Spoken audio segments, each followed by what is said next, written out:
আপনারা অনেকেই মেগালোডন এবং মোসাসরাসের নাম শুনেছেন, কিন্তু এই দুটি প্রাণী কতটা হিংস্র ও ভয়ঙ্কর সেটা এই ভিডিওটি না দেখলে বুঝতে পারবেন না। আর এই বিষয়ে হয়তো কারো সন্দেহ নেই যে কোটি কোটি বছর পূর্বের জীবন বর্তমান সময়ের তুলনায় অনেক বেশি ভয়ঙ্কর ছিল। আজকের এই ছোট্ট মাকড়সাও সেই সময় এত বড় ছিল যে দেখলে মনে হবে হয়তো আমাদেরকেও জ্যান্ত খেয়ে ফেলতে পারবে। আকাশ থেকে জমিন পর্যন্ত পৃথিবীতে একসময় এত বিশাল আকারের ডাইনোসরদের রাজত্ব ছিল যে সে সময় মানব জীবনের অস্তিত্ব কল্পনা করলেও আমাদের গায়ের লোম শিউরে ওঠে। কিন্তু আমরা যদি স্থলভাগ থেকে সমুদ্রের দিকে লক্ষ্য করি তাহলে দেখতে পারবো সেখানকার জীবন আরও কঠিন ছিল। আর যদি সেই সময়কার সমুদ্রের মধ্যে লক্ষ্য করি তাহলে চোখে পড়বে বিশাল আকার এবং ভয়ঙ্কর প্রাণী যারা একে অপরকে শিকার করছে। আজকের এই ভিডিওতে আমি আপনাদের সাথে শেয়ার করব মেগালোডন এবং মোসাসরাস সম্পর্কে। এই দুটি প্রাণী এতটাই ভয়ঙ্কর ছিল যে তারা যখন একে অপরের সাথে যুদ্ধ করত তখন সমুদ্রের অন্যান্য প্রাণীগুলো ভয়ে পালিয়ে যেত। একদিকে ছিল মেগালোডন, যাকে পৃথিবীর সবথেকে শক্তিশালী শার্ক বলে মনে করা হতো। অন্যদিকে ছিল মোসাসরাস, যাকে সামুদ্রিক দানব বলে মনে করা হতো। আর এরা আজ থেকে প্রায় 6.5 কোটি বছর পূর্বে ডাইনোসরদের সময় হওয়া মহাপ্রলয়ে পৃথিবী থেকে চিরদিনের জন্য বিলুপ্ত হয়ে গিয়েছিল। যদিও প্রাণী দুটি আকারের দিক থেকে ছিল বিশাল আকৃতির, আর হিংস্রতার দিক থেকেও কেউ কারো থেকে কম নয়। যদি কোনো প্রাণী ভুলে এদের সামনে চলে আসতো তাহলে এদের শিকারে পরিণত হতো। কিন্তু কি হতো যদি মেগালোডন আর মোসাসরাস দুজন মুখোমুখি হতো? আকারের দিক থেকে বলতে গেলে মেগালোডন অনেক এগিয়ে থাকবে, কারণ এদের সাইজ 60 থেকে 70 ফিট পর্যন্ত লম্বা হতো। কিন্তু তার মানে এই নয় যে মোসাসরাস অনেক ছোট ছিল। মোসাসরাস প্রায় 56 ফিট পর্যন্ত লম্বা হতো। এটা সেই মোসাসরাস যাকে জুরাসিক ওয়ার্ল্ড মুভিতে দেখানো হয়েছিল। তবে এরা আরও বড় হতে পারত বলে বিজ্ঞানীরা ধারণা করেছেন। আকারের দিক থেকে এই দুটি প্রাণী প্রায় সমান হলেও গতির দিক থেকে কিছুটা পার্থক্য ছিল। মেগালোডন সাধারণত 17 কিলোমিটার পার আওয়ার স্পিডে সমুদ্রে চলাচল করতে পারত, আর এদের সর্বোচ্চ গতি হতো 50 কিলোমিটার পার আওয়ার। আর অন্যদিকে মোসাসরাসদের স্পিড সম্পর্কে সঠিক কোনো ধারণা না থাকলেও এটি জানা গিয়েছে যে সে সময়ের হাঙরদের থেকে তাদের স্পিড বেশি ছিল, আর আক্রমণের সময় এরা খুব দ্রুত চলতে পারত আর যে কোনো হাঙরকেও পিছন থেকে আক্রমণ করার ক্ষমতাও রাখত।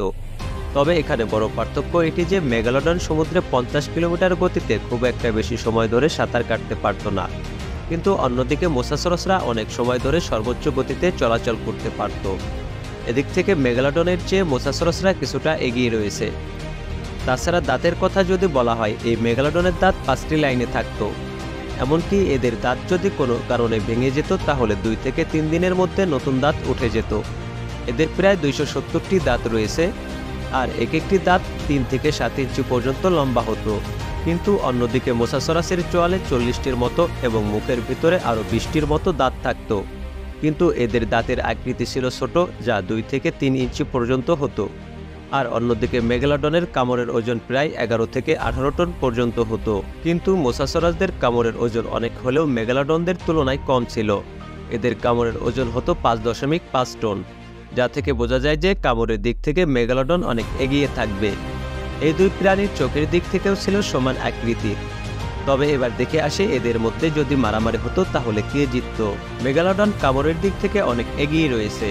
তাছাড়া মোসাসরাস যখন মেগালোডনকে হামলা করার সময় কামড় দিত তখন মেগালোডনের তেমন কোনো ক্ষতি হতো না, কারণ এদের শরীর অনেক চওড়া ছিল। তাই মোসাসরাস ক্রমাগত হামলা করতেই থাকত। মোসাসরাসের চোয়াল সাপের মতো 2 লেয়ারে ছিল, আর একবার শিকারকে ধরে ফেললে শিকারকে কামড়ানোর বদলে গিলে ফেলার চেষ্টা করত। এই কারণেই বিজ্ঞানীরা মোসাসরাসের পেট থেকে অন্য প্রাণীর চিবানো শরীর পেয়েছে।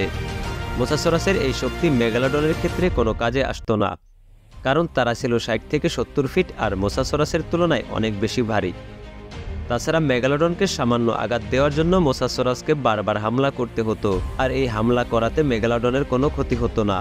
অন্যদিকে মেগালোডন অপেক্ষায় থাকতো কখন মোসাসরাসকে কামড় দিতে পারবে, আর একবার যদি কামড় দিয়ে ধরতে পারত তাহলে মোসাসরাসকে 2 টুকরো করে ফেলত। আর মোসাসরাস একটি রেপটাইল প্রাণী, অন্য রেপটাইল প্রাণীদের মতো এদের শ্বাস নেওয়ার জন্য পানির উপরে আসতে হতো।